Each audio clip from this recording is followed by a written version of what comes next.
Doc, meron po kayong post sa social media sa Facebook kaugnay nga po dito sa sanction ng US sa ICC judges, sa mga ICC judges. Can you elaborate more on that, Doc, para sa ating mga kababayan? Well, firstly, gusto nating sabihin na there is no such thing as global justice. Justice is an issue that should be left to independent sovereign states to deal with. To make the conditions of justice possible kasi, the starting point should be equal. Now, when it comes to global justice, in the global arena, the conditions are not equal. The starting point of countries is power and the hegemonic relationships among nations. And because of that, we see that the ICC is losing relevance, and the United States and Russia are making it manifest na walang kwenta itong ginagawa nila kasi they can only deal with and try leaders of small, powerless countries, pero wala silang magawa when it comes to powerful and countries that have the means and influence, including the resources, to be able to deal with them. So yun ang nagiging problema natin. So given that, kasi uneven and unequal ang sitwasyon, how can you consider kung ano man ang magiging desisyon ng ICC as a just and fair decision when they can only deal with the leaders of small countries such as ours? And in that regard, I do not believe that they have the moral claim to be able to render any judgment against our former president. Kaya nga, Doc, napatanong yung ilan sa ating mga kababayan, saan ba nanggagaling yung lehitimong otoridad ng ICC? Sa international law ba talaga o sa geopolitical power? Well, dalawang bagay kasi yan. We have what we call ideal jury. Dito sa ideal jury, sa international law, pwede nating sabihin na countries can enter into an agreement, itong tinatawag natin na Rome Statute. Pero there is also what we call real politics. And so itong global hegemonic order actually, when it comes to global politics, yun ang nagdidikta. So meaning to say, itong ideal jury which the ICC is founded on is something na wala talaga siyang relevance when it comes to these issues. Kasi what it can try are these parang helpless countries na walang magawa in terms of defending their sovereignty and independence against this hegemonic order in the world. So if you look at it, ang Western media may bias na against the former president. And given that, we cannot expect a fair and just trial in that regard. Opo, dahil pinapakita, di ba, hindi ho ba, itong US sanctions na ito laban sa mga US judges, ICC judges, na ang international na batas ay umiira lamang kapag hindi sumasalungat sa interes ng mga kapangyarihan o makapangyarihan.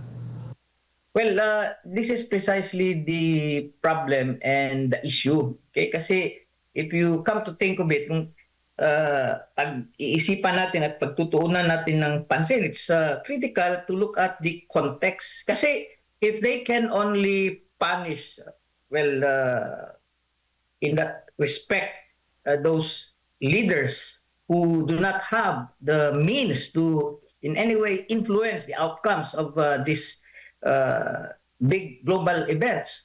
So how can they assert claim na meron silang moral ascendancy to try leaders such as President Duterte when in fact, kung titingnan mo, Netanyahu allegedly through what is happening in Gaza has caused the death to more than 60,000 people, more than half of them children and women.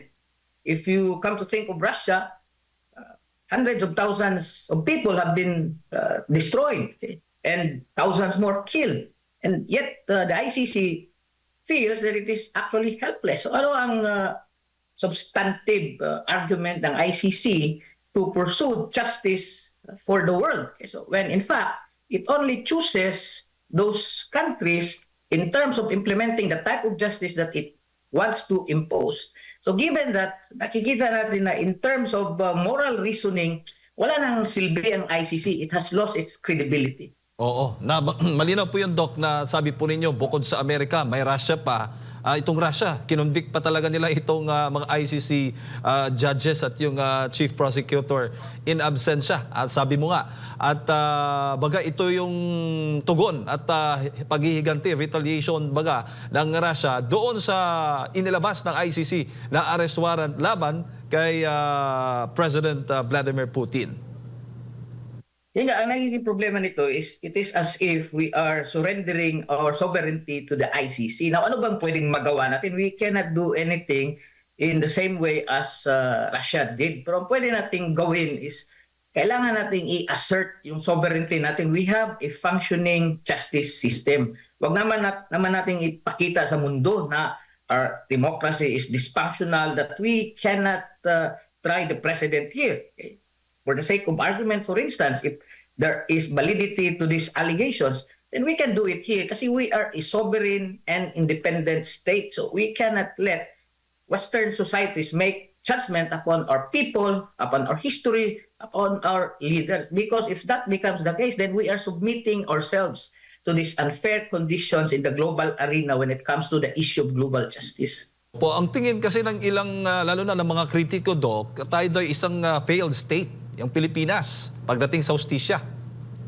Well, that is a mistake and that is the way Western media sometimes portrays us. Ang isang problema din dito dahil sa antagonism of the former president against the mainstream local media, they also portray President Duterte in a bad way. Parang unfair kasi you have to look at it in terms of context, in terms of the proper historical narrative. Bakit ba naging presidente si President Duterte? He fought against the elite. He fought and stood up against the oligarchs. And because of that, if you look at mainstream media in the Philippines, a lot of its interest is something that's influenced by the oligarchy, influenced by the elites. And because Duterte is the arch enemy of the elite, this is how they portrayed our president. Kaya ito ang nakukuha ng mga nagbabasa ng media outlets in the Philippines doon sa labas. And because of that, the framing, yung pag-iisip ng Western societies against President Duterte is they only see him in a narrow way, myopic tunnel vision. Nakikita lang nila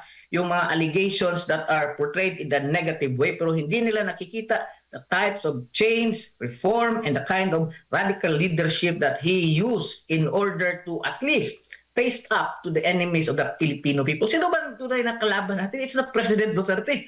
Itong mga elitista sa bansa natin because they are the ones who have been oppressing our people.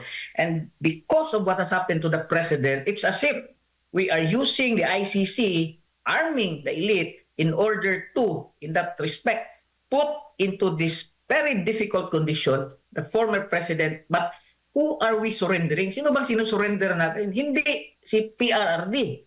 We are surrendering actually our sovereignty to the hegemonic power of these powerful countries who actually control the world. Yung ICC is just an arm, but instead of pursuing justice, we have seen, given the issues concerning Russia, Israel, and the United States, nakikita natin na it has lost ground. Wala siyang moral credibility. Pwede pang sabihin may legal foundation siya because of the Rome Statute, but in terms of moral credibility, I think there is a big problem there.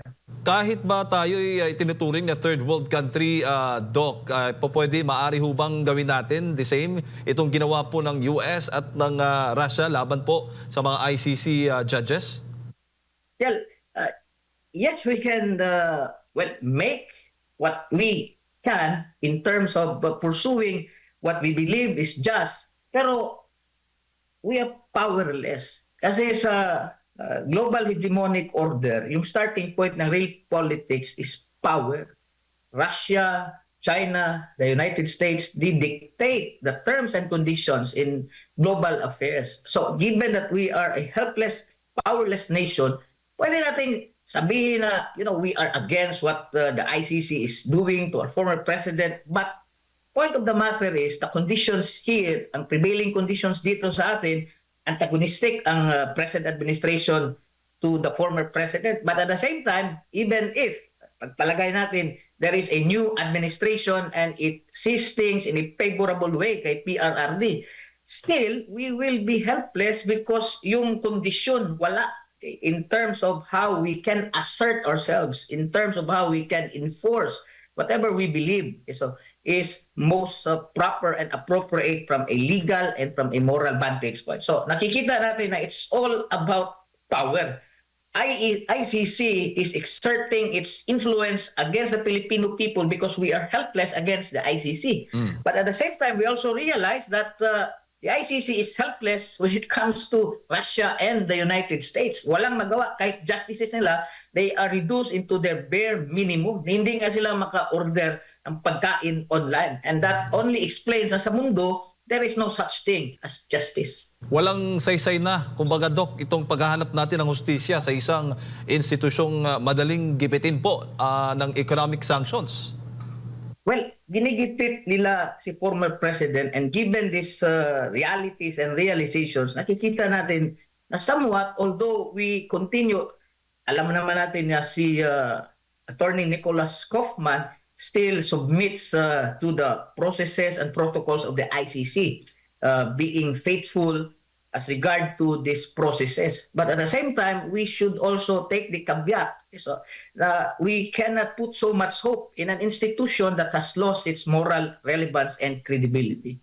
Oo. So, hindi po makatarungan. Bago ko lang ipasa kay Part Admar, maaari bang maging makatarungan pa rin yung sistema ng hustisya na hindi pantay yung epekto ng batas sa malalakas at mahihina?